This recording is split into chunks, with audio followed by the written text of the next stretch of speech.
오늘 하나님께서 우리에게 주시는 말씀은 마태복음 28장 1절부터 10절까지의 말씀입니다. 제가 받들어 읽겠습니다.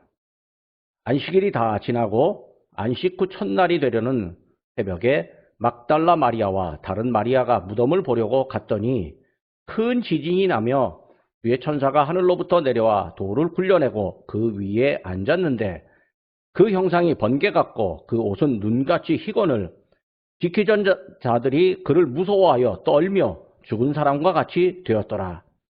천사가 여자들에게 말하여 이르되 너희는 무서워하지 말라. 십자가에 못 박히신 예수를 너희가 찾는 줄을 내가 아노라.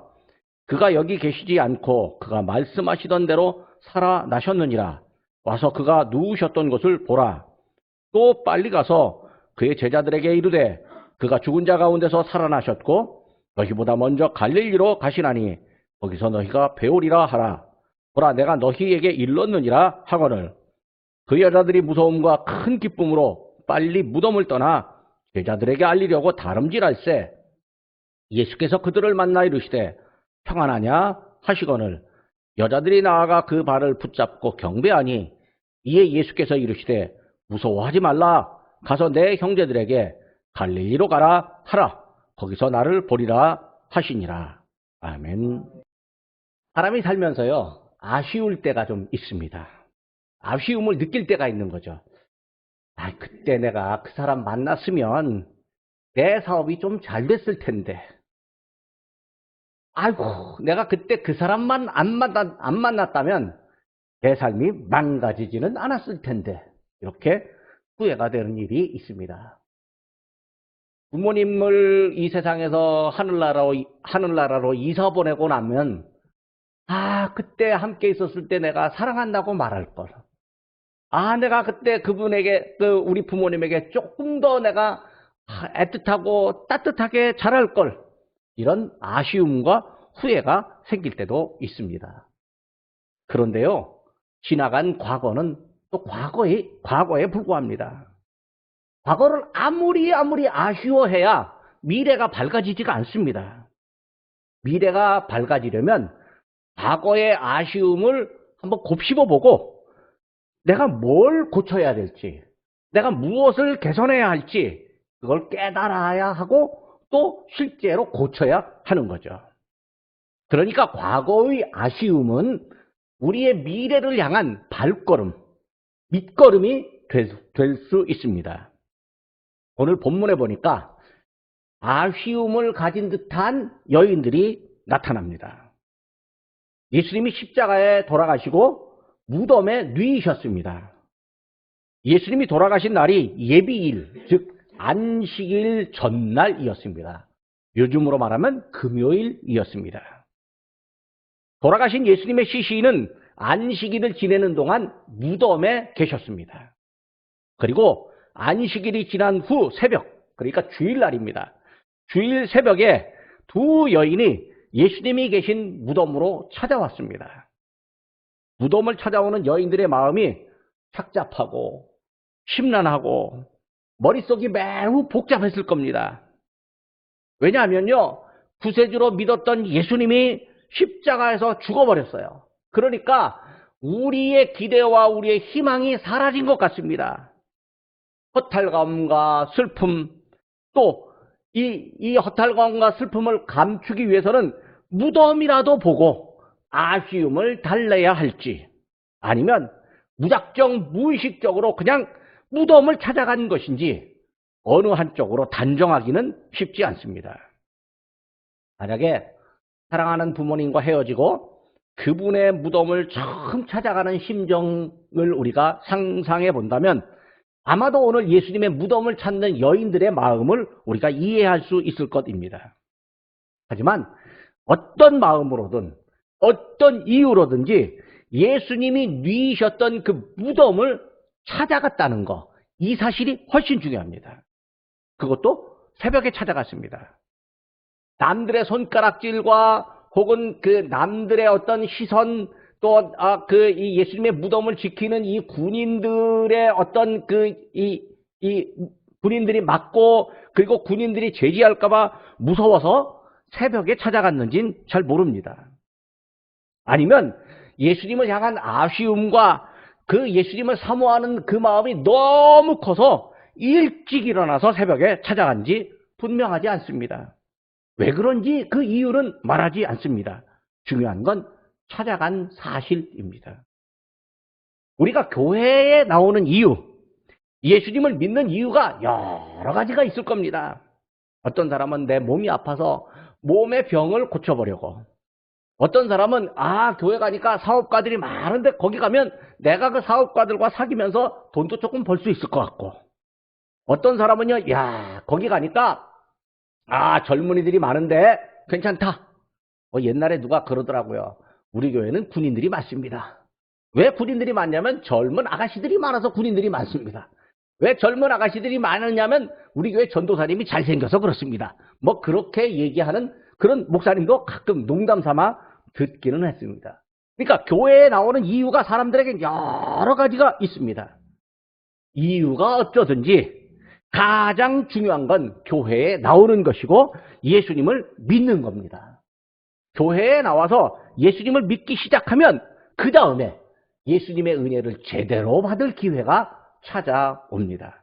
근데 교회도 안 오고 그냥 이 믿음에 관해서 예수님의 그 말씀을 들을 기회가 없으면 예수님의 은혜를 누릴 기회가 사라지게 되는 거죠. 그러니까 먼저 교회에 찾아오는 게 중요한 겁니다.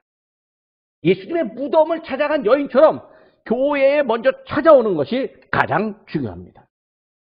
새벽에 예수님의 무덤을 찾아온 여인들에게 이 세상에서 가장 먼저 보고 가장 먼저 경험하고 말할 수 있는 사건이 눈앞에 보였습니다. 우리의 표현으로는 사건이지만 하나님의 관점에서는 인류를 구원하는 계획의 완성입니다. 하나님의 관점에서는 죄를 이기고 죽음을 이기는 승리를 우리에게 보여주는 일입니다. 그 사건은 바로 예수님의 부활이었습니다. 예수님의 부활을 가장 먼저 본다는 특별한 기회가 여인들에게 찾아왔습니다. 살다 보면요, 재미있다는 공연도 현장에서 보고 짜릿한 승리를 즐기는 운동 경기도 현장에서 보고 어떤 때는 역사를 바꿀 만한 사건을 현장에서 경험할 수도 있습니다. 젊은이들이 이제 여행 코로나가 어느 정도 잠잠해지고 여행 제한이 풀리면 젊은이들이 유럽을 여행 갑니다. 유럽 여행 가면 꼭 하는 게 뭐냐면 축구 경기장 가는 거예요. 축구 경기장 가서 TV 이 미디어에 나오는 아주 유명한 운동 선수가 경기하는 걸 직접 보는 거죠. 그걸 직관이라고 말합니다. 어저께도 손흥민이가 축구했는데 별로 잘 못했습니다만 손흥민 이 축구하는 걸 직관으로 보려고 젊은이들이 거길 찾아갑니다. 그리고요, 미국에 여행 가면 또 야구장 가는 겁니다. 그래서 그 야구장에 가서 오늘은 새벽에 류현진이가 야구를 별로 잘 못했는데 또 거기 가서 우리나라 선수를 직접 보는 이 직관을 하는 것.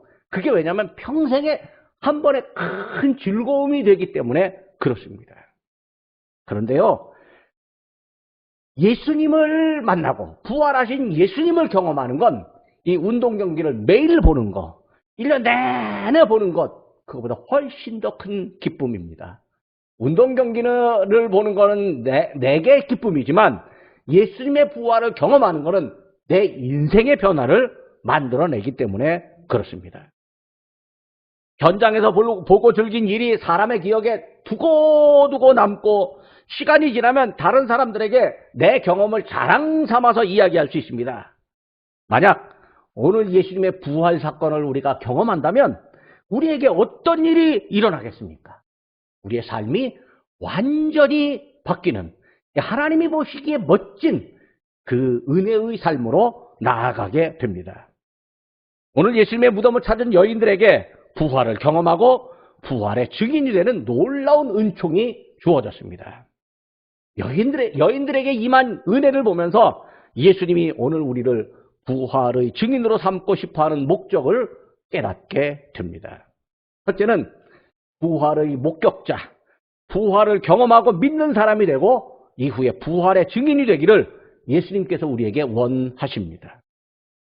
증인이라는 말은 보고 들은 것을 남에게 말하는 사람을 의미합니다. 증인이 되려면 먼저 본 것이 있어야 됩니다. 들은 것도 있어야 됩니다. 부활의 증인이 되려면 부활을 보아야 되고 부활을 들어야 되고 부활을 경험한 것이 있어야 됩니다. 부활의 증인이 되려면 부활하신 예수님의 음성을 우리가 들어야 됩니다. 예수님의 부활이 사실임을 경험하고 믿어야 됩니다. 오늘 여인들에게 예수님의 부활을 경험하는 은혜가 임했습니다. 부활주일에 예배를 드리는 우리들에게도 예수님의 부활을 경험하는 은혜가 모두에게 있기를 축복합니다. 여인들이 무덤을 찾아왔을 때 무덤 근처에 큰 지진이 났습니다. 주의 천사가 하늘에서 내려와 무덤에 돌을 굴려서 치우고 무덤의 문이 열려 있는데 그 무덤 위에 천사가 앉았습니다. 천사의 모습이 번개와도 같고 옷은 눈처럼 희었습니다. 무덤을 지키는 군인들은 이 지진이 나고 무덤의 무덤문 돌문이 열리는 것을 보면서 무서워서 벌벌 떨며 엎드려져 있는데 마치 죽은 사람처럼 되었습니다.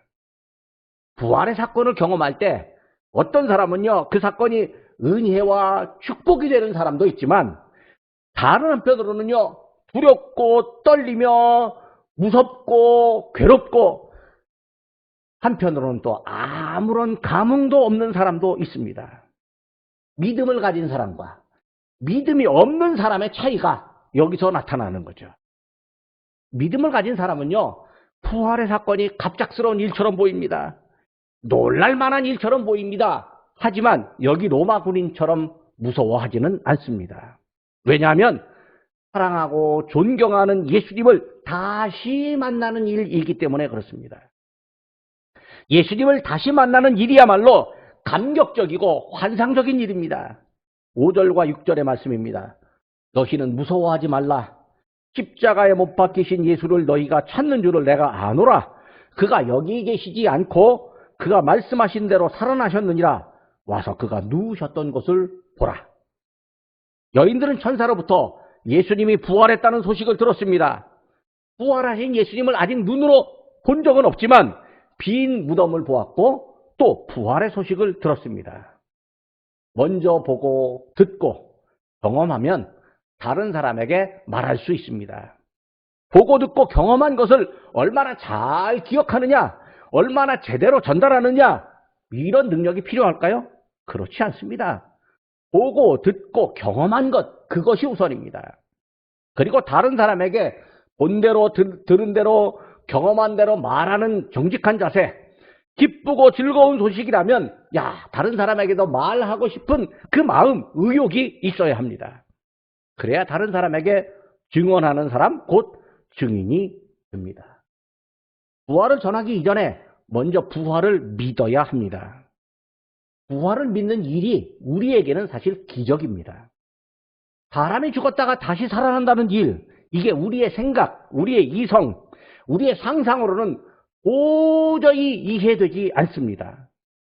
이해되지 않으니까 받아들여지지도 않습니다. 동의가 안 됩니다. 부활을 말하는 사람이 생기면 이거 무슨 헛소리야 라고 거짓말쟁이로 몰아버릴 수도 있습니다.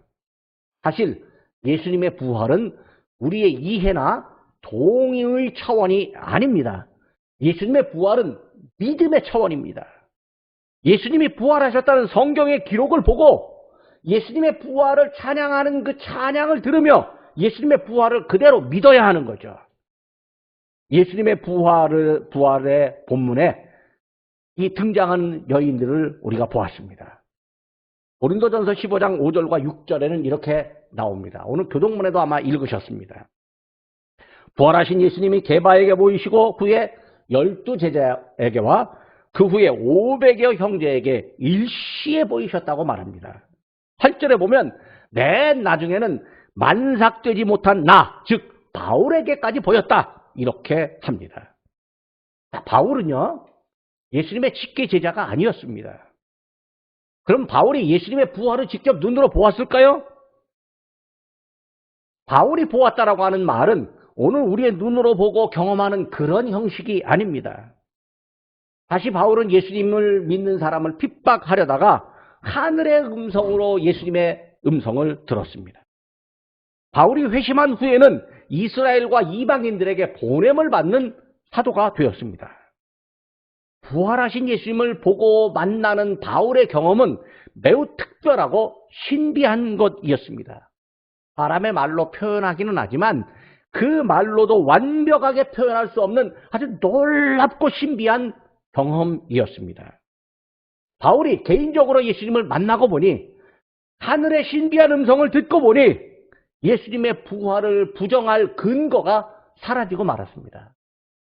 이전에 율법에 충실했을 때 또 헬라 사상에 물들어 있을 때는 자기의 율법, 자기가 믿는 율법과 헬라 사상에 의해서 예수님의 부활을 부정할 수많은 근거들이 있었습니다. 그런데 예수님을 개인적으로 만나고 경험하고 보니까 부활을 부정할 근거가 다 사라지고 말았습니다. 오늘 우리도 예수님을 개인적으로 깊이 만나면 예수님이 우리의 생명 되심을 그리고 구주 되심을 경험하면 예수님의 부활을 있는 그대로 믿게 됩니다. 성령께서 우리에게 예수님의 부활을 믿는 믿음을 허락해 주십니다. 우리를 향한 예수님의 뜻입니다. 우리가 예수님의 은혜를 경험하면 부활을 자연스럽게 말하게 되고 이후에는 부활의 증인이 됩니다. 그냥 자연스럽게 부활의 증인으로 살아가게 됩니다. 두 번째로는 예수님의 부활의 소식을 들어야 할 사람이 있다. 이렇게 알려주십니다. 증언은 말하는 사람과 듣는 사람을 필요로 합니다.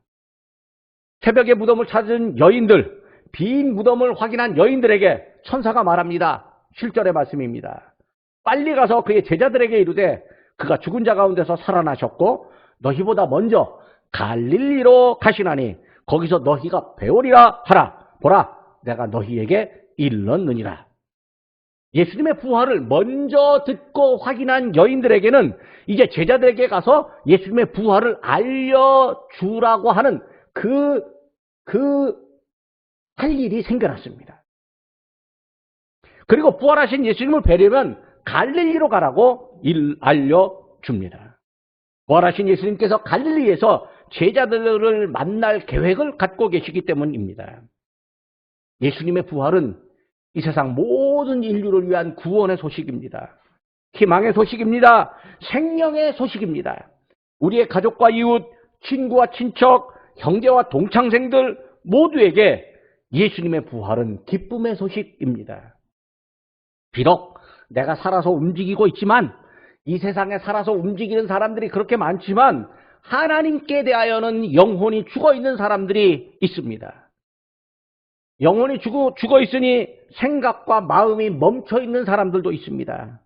근심과 염려와 걱정과 분노와 한숨으로 마치 캄캄한 터널을 걷는 것과 같은 비슷한 인생이라고 스스로를 한탄하는 사람도 있습니다. 예수님께서 십자가에 돌아가신 후에 실망스러운 모습으로 나는 물고기 잡으러 간다라고 하며 뿔뿔이 흩어진 제자들처럼 인생의 실망 때문에 미래를 향한 희망의 끈조차 놓은 분들이 있습니다. 바로 그런 분들에게 예수님의 부활 소식이 들려져야 합니다. 왜냐하면 예수님이 그들의 소망이기 때문에 그렇습니다. 디모데전서 1장 1절에는 예수 그리스도는 우리의 소망이라고 말하고 골로새서 1장 27절에 예수 그리스도는 우리의 영광의 소망이라고 말합니다. 예수님을 만나려면 갈릴리로 가라 이렇게 들은 여인들이 있습니다. 이 시대에 우리는 예수님을 만나려면 어디로 가야 합니까? 산기도를 하러 가는 사람도 있습니다. 또 어디 기도원에 가는 사람도 있습니다. 물론 좋습니다. 이 시대에 우리가 예수님을 만나려면 예수님을 알려주는 곳, 예수님과 대화할 수 있는 곳, 예수님의 이야기를 듣고 말하고 나눌 수 있는 곳으로 가야 합니다. 예수님이 인정하는 곳, 예수님이 세우신 곳으로 가야 하는 거죠. 그곳이 어디입니까? 바로 교회입니다. 교회는 예수님의 몸이고 예수님은 교회의 머리입니다. 교회를 세우신 분이 예수님이시고 예수님은 교회를 통해서 당신을 나타내십니다. 교회로 오면 우리가 예수님의 이야기를 듣고 예수님을 만나고 예수님과 이야기하는 기쁨을 누립니다. 그러니까 인생의 어두움을 경험한 사람들에게 예수님의 소망 되심을 소개하면서 그분들에게 예수님 만나려면 교회로 오세요 라고 말합니다. 이게 바로 전도입니다. 전도는 예수님 소식을 말하는 것입니다. 예수님의 소식을 말하는 것, 증언 혹은 증거라고 말합니다. 예수님의 소식을 들어야 할 사람들이 세상에 많습니다. 이 땅에 예수님의 소식을 들어야 할 사람들이 너무너무 많습니다. 이미 예수님을 믿는 사람이라도 예수님 이야기를 더 자주, 더 자세히 들어야 합니다. 예수님 이야기를 더 많이 알게 되면요, 예수님을 모르는 사람에게 예수님 이야기를 말할 내용이 훨씬 많아집니다. 그리고 입이 열리면 우리 예수님이라고 말하게 됩니다. 그리고 예수님을 알려주는 기회가 찾아오면 아주 자연스럽게 예수님을 소개할 수 있습니다. 제가 언젠가도 설교 시간에 말한 적이 있는 것 같습니다. 어떤 여자 청년이 아침에 일어날 때마다 엄마가 흘러간 노래를 틀어놓는답니다. 그러면 아침에 일어나자마자 흘러간 노래를, 대중가요를 듣는답니다. 나가서 혼자 있으면 갑자기 대중가요가 나온대요. 그리고 노래하라고 하면 대중가요가 나온대요. 만약에 우리가 교회에 와서 예수님을 찬양하는 찬양을 많이 듣고 예수님 이야기를 많이 듣고 계속 듣다가 보면 혼자 있을 때 뭐가 나오겠습니까? 찬양이 나오게 됩니다. 혼자 다른 사람과 함께 이야기할 때 뭐가 나오게 되겠습니까? 예수님 이야기를 하게 되는 거죠. 예수님의 부활 소식을 알려줄 기회가 우리에게 아주 많고 부활 소식을 들어야 할 사람도 이 땅에 너무 많습니다. 세 번째는 증언의 과정과 결과에 예수님께서는 평안을 선물로 주십니다. 즉 예수님의 부활을 전하는 증인들에게는 평안이 나타납니다. 평화가 나타나는 거죠. 여인들이 예수님의 부활 소식을 들었을 때 두 가지 감정이 교차했습니다. 하나는 무서움이고 하나는 기쁨이었습니다. 처음에는 무서움이 찾아왔지만 제자들에게 부활의 소식을 알려주라는 말을 듣고는 기쁨이 찾아왔습니다. 이전에 경험하지 못했던 갑작스러운 일을 만나면 먼저는 두려움이 찾아옵니다. 그러나 그 일이 나의 삶에 희망을 주는 일이라면 두려움의 감정이 기쁨으로 바뀌어버립니다. 마음에 기쁨이 생기면요, 힘든 일이라도 즐겁게 할 수 있습니다. 여인들이 예수님의 이 부활을 제자들에게 알려주려고 걸음을 빨리 옮깁니다. 오늘 성경 본문에는 달려갔다, 다름질할세, 달려갔다 이렇게 말합니다. 여인들이 달려간다, 이게 얼마나 감격스러운 소식이면 달려가겠습니까? 빨리 전하고 싶어서 달려갔습니다. 그런데 여인들이 제자들을 향해 가는 그 길목에 예수님께서 탁 나타나셨습니다. 여인들의 길을 막고 서 계신 듯 합니다. 예수님이 여인들에게 말합니다. 평안하냐? 평화로우냐? 마음에 평안이 있느냐? 이렇게 질문하십니다. 부활을 전하러 가는 발걸음이 진짜 평안한 걸음일까요? 제자들이 믿을지 안 믿을지도 모르고 혹시 안 믿는 제자들이 있다면 여인들을 향해서 헛소리한다고 타박할지도 모릅니다. 여인들이야 시키는 대로만 할 뿐이지 평안을 생각할 겨를도 없었습니다. 그런데 예수님께서 여인들에게 평안하냐? 라고 질문하십니다. 예수님의 부활을 믿는 사람들에게는 우리 예수님께서 평안을 선물로 허락해 주십니다. 요한복음 14장 27절에 예수님이 제자들에게 이렇게 말씀하십니다. 평안을 너희에게 끼치노니 곧 나의 평안을 너희에게 주노라. 내가 너희에게 주는 것은 세상이 주는 것과 같지 아니하리니 너희는 마음에 근심하지도 말고 두려워하지도 말라. 평안을 생각할 겨를이 없는 사람들이 많습니다. 좋은 일이든 나쁜 일이든 바쁘기만 하고 당장에 할 일이 눈앞에 산더미처럼 쌓여 있어서 자기 마음을 돌아볼 겨를이 없는 사람도 있습니다. 이런 사람들에게 예수님께서 부활하신 예수님이 나타나셔서 평안하냐? 라고 질문하십니다. 예수님의 그 부활을 전하러 가는 그 길에 우리 예수님께서 우리에게 평안을 주고 싶어 하시고 또 믿는 우리에게 평안을 선물로 주십니다. 예수님의 부활을 믿고 평안을 얻으면 그야말로 부활의 증인이 됩니다. 증인이라고 하는 말은요, 헬라어로 말티레스라고 하는데 원래는 법정 용어입니다. 재판정에서 딱 선서를 합니다. 나는 본 대로 들은 대로 말하겠습니다 라고 선서하고 솔직하고 정직하게 말하는 그 행위를 증언이라고 하고, 그렇게 말하는 사람을 증인이라고 합니다.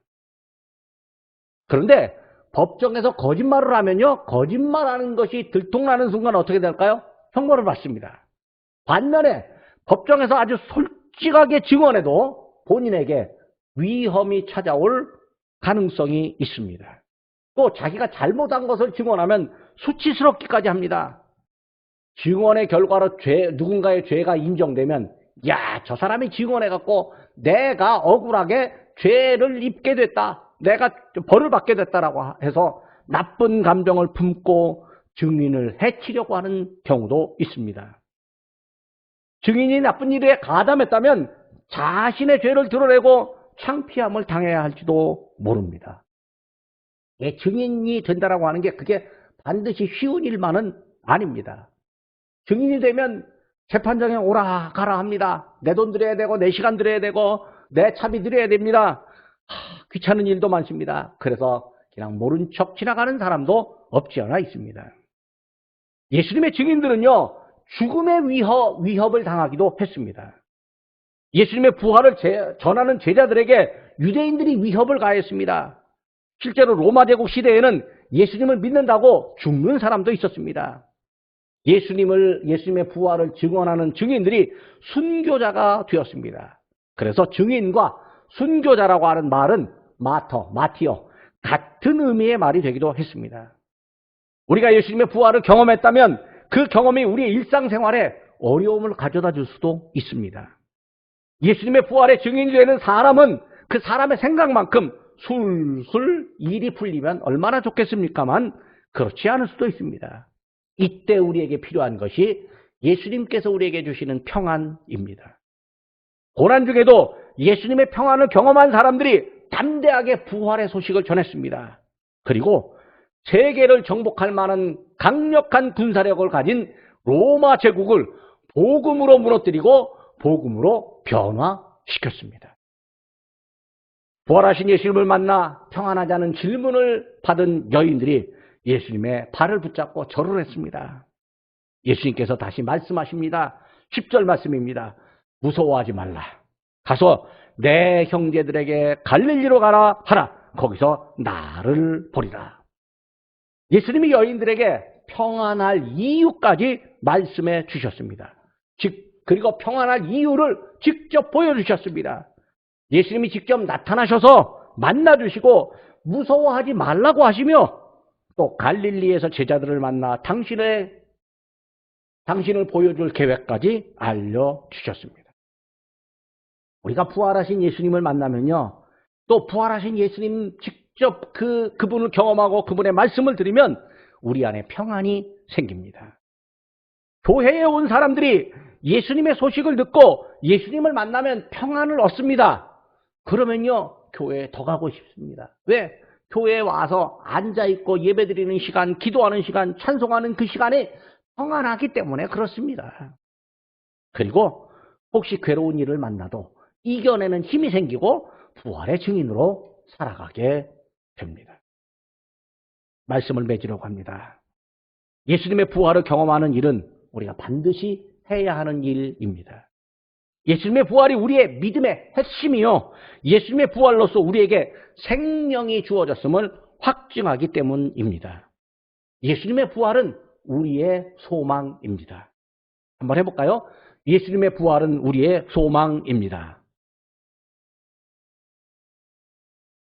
예수님의 부활은 우리에게 평안을 줍니다. 예수님의 부활을 전하는 증인이 이 시대에도 여전히 필요합니다. 그 증인의 역할이 다른 이에게만 주어지지 않고 오늘 믿는 우리들에게도 주어졌습니다. 예수님은 당신의 부활을 전하는 증인들의 그 길을 인도해 주십니다. 함께 하시며 말씀해 주시고 지혜를 주시며 도와주십니다. 부활의 증인으로 기쁨과 평안을 얻는 은혜가 우리 모두에게 있기를 주님의 이름으로 축복합니다. 기도하겠습니다.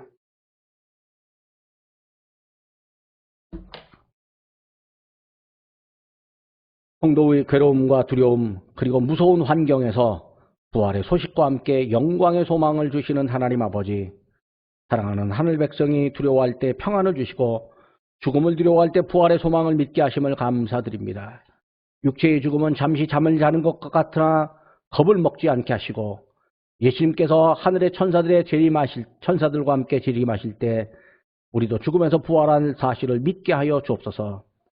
주님께서 죽음의 권세를 이기시고 부활하셨으니 우리는 담대한 믿음으로 죽음의 사자를 물리치게 하옵소서. 부활하신 예수님께서 어렵고 힘든 성도들을 넉넉하게 해 주옵소서. 시련을 당하는 성도가 있다면 용기를 주시고 고통을 당하는 성도가 있다면 평화를 누리게 하시며 세상에서 실망한 성도가 있다면 기쁨의 소망을 주시옵소서. 우리는 안식 후 첫날 새벽에 예수님의 무덤을 찾아간 여인들의 믿음을 보면서 믿음의 생활을 배웁니다. 두려움이 앞을 가로막고 절망이 우리의 발걸음을 붙들고 있을지라도 멈추어 서거나 뒤로 물러서지 않게 하시고 담대하게 앞으로 나가게 하여 주옵소서. 예수님의 부활을 찾은 여인들에게 천사가 나타나 부활 소식을 알려준 것처럼 우리도 부활의 소식을 듣고 경험하게 하여 주옵소서. 그리고 예수님께서 부활하셨다는 소식을 많은 사람에게 증언하게 하여 주옵소서. 마귀가 우리를 시험하고 힘들게 할지라도 부활의 신앙으로 물리칠 수 있게 하시고 항상 부활 신앙으로 승리하게 하여 주옵소서. 예수님은 우리의 소망이요 죽음을 이기게 하시고 천국에 가도록 인도하신다는 이 확실한 복음을 사람들에게 입을 열어 증언하게 하여 주옵소서. 예수 그리스도의 이름으로 기도드립니다. 아멘.